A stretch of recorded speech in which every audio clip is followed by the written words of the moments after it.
நண்பர்களுக்கு வணக்கம். நான் 2ஆம் கட்டிலேருந்து தங்கராஜா பேசுகிறேன். நம்மளுடைய சப்ஸ்கிரைபர் மகேஸ்வரி சிஸ்டர் கேட்டதுக்கு எனக்கு தான் இந்த பதிவை போடுறேன். பச்சை பயிறு முளைகட்டி எடுக்கிறதுக்கு நார்மலாக நீங்கள் என்ன தட்டு எடுக்கிறீங்களோ, எந்த சைஸ் எடுக்கிறீங்களோ அதுக்கு தகுந்தாற் போல் நீங்கள் பச்சை பயிரை எடுத்துக்கோங்க. எடுத்துகிட்டு காலையிலே ஊற போட்டுருங்க. சாயங்காலம் வேலைக்கு போயிட்டு வந்துட்ட உடனே அதை ஒரு வெள்ளை துணியில் கட்டி வச்சுருங்க. மறுநாள் முளைப்பு வந்துடும்.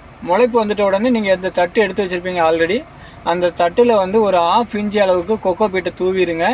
தூவிட்டு அது மேலே டிஷ்யூ பேப்பரோ இல்லைன்னா வெள்ளை துணியோ நீங்கள் விரிச்சிருங்க.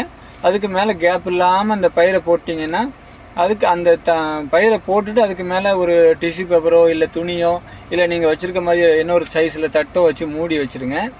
ஒரு 2 நாளைக்குள்ளே நல்லா ஹைட்டு ஓரளவுக்கு ஒரு 2 இன்ச்சு அளவுக்கு வந்துடும். வந்துட்டதுக்கப்புறம் நீங்கள் மூடி வைக்க வேண்டாம். ஓப்பன் இதிலே உங்களுக்கு நல்ல வெளிச்சம் படுற மாதிரி இல்லை லைட்டாக காலையில் வெயில் படுற மாதிரி வைங்க. வச்சிட்டிங்கனாலே அது 8 நாட்களுக்குள்ளே கண்டிப்பாக நல்லா வந்துடும். டெய்லி ஸ்ப்ரே பண்ணுற மாதிரி இருந்தால் நீங்கள் 2 வேளை ஸ்ப்ரே பண்ணுங்கள். கம்மியாக ஸ்ப்ரே பண்ணுங்கள். நிறைய தண்ணி ஊற்றிட்டிங்கன்னா பூஞ்சானம் பிடிச்சிரும். இல்லைன்னா இல்லை கையால் தெளிக்கிறீங்கன்னு சொன்னால் ஒரு வேளை தெளித்தாலே மோஸ்ட்லி போதும் தான் நான் நினைக்கிறேன். ஏன்னா நம்ம கீழே கொக்கோ பீட் போட்டிருக்கனால அது ஈரம் காயாத அளவுக்கு பார்த்துக்கோங்க. கண்டிப்பாக உங்களுக்கு 8 நாட்களுக்குள்ளே இன்றைக்கி நான் போட்டிருக்க வீடியோ 8 நாட்களுக்கான கீரை தான். அருமையாக வந்துடுங்க.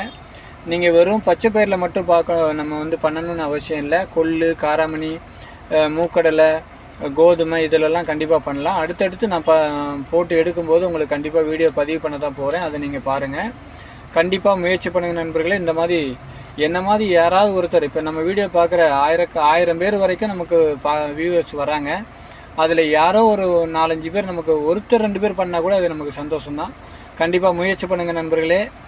ரொம்ப அருமையாக இருக்கும். இந்த நுண்கீரைக்கு நம்ம எந்த ஒரு மருந்தோ உரமோ எதுவும் கிடையாது. அந்த விதைகளில் இருக்கக்கூடிய சத்துலேயே வர்றது தான் இந்த கீரை.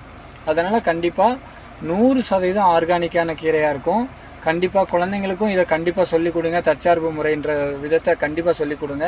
எல்லோரும் முயற்சி பண்ணுங்கள். நம்மளுடைய சேனலை பாருங்கள், சப்ஸ்கிரைப் பண்ணுங்கள், சப்போர்ட் பண்ணுங்கள், ஷேர் பண்ணுங்கள். மறக்காமல் அந்த பெல் பட்டனை தட்டுங்க. அப்போ தான் அந்த வீடியோ ரெகுலராக உங்களுக்கு வரும். தேங்க்யூ நண்பர்களே. பாய்.